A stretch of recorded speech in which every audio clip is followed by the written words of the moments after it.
here's the kicker. If you fear God, you'll fear nothing else. I'm serious. If you truly fear God and you have that connection with God and you're fully persuaded in who He is, the creator of the heavens and the earth, and He has your life in His hands and He's got it all mapped out, you will never fear anyone or anything else.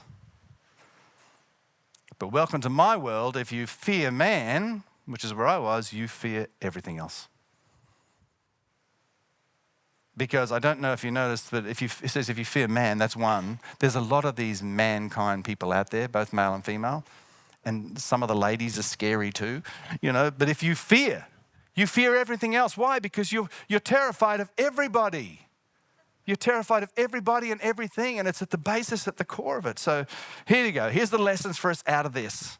Out of this here is, you've got to be fully persuaded that God will protect you in whatever way He sees fit. No threats, no punishment, no consequences will sway you off what you know to be that God is a good God. He has my best interest at heart, and I will trust Him to whatever end. I would really like to not be eaten by the lions, but if I do, that's okay. I'll go to heaven and we'll work out what's next. It's that kind of level of just being fully persuaded. I remember the time that I haven't got time to tell this, but I will anyway.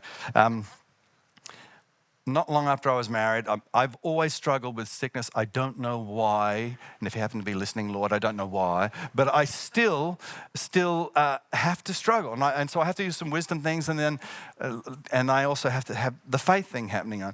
And anyway, it reached a place where I had like 10 different specialists that were trying to figure something out, and I had umpteen medications. And so I just stepped up one day and I said to my wife and my mother, I said, this is it.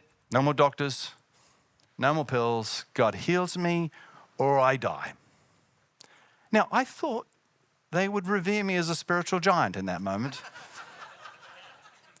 That didn't quite work out that way. But I had to hold my ground in that, because I knew that we'd reached a place that I was fully persuaded that God had to do something. I could not continue on like this. Daniel was fully persuaded. And he was willing, whatever the consequences were, for living that faith out loud right there.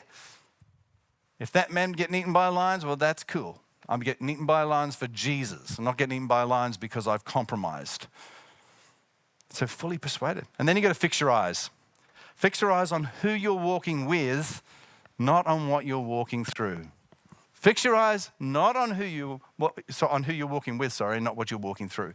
You've got to keep your eyes on the who, Him, on Him, not on the circumstances, because doubt leads to fear and fear leads to compromise. If you lose sight of Jesus, listen to this, if you lose sight of Jesus, you lose sight. That's it.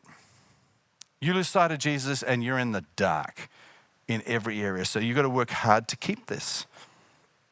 Daniel never lost sight. There's nothing like a good old lion's den every so often to really work things out.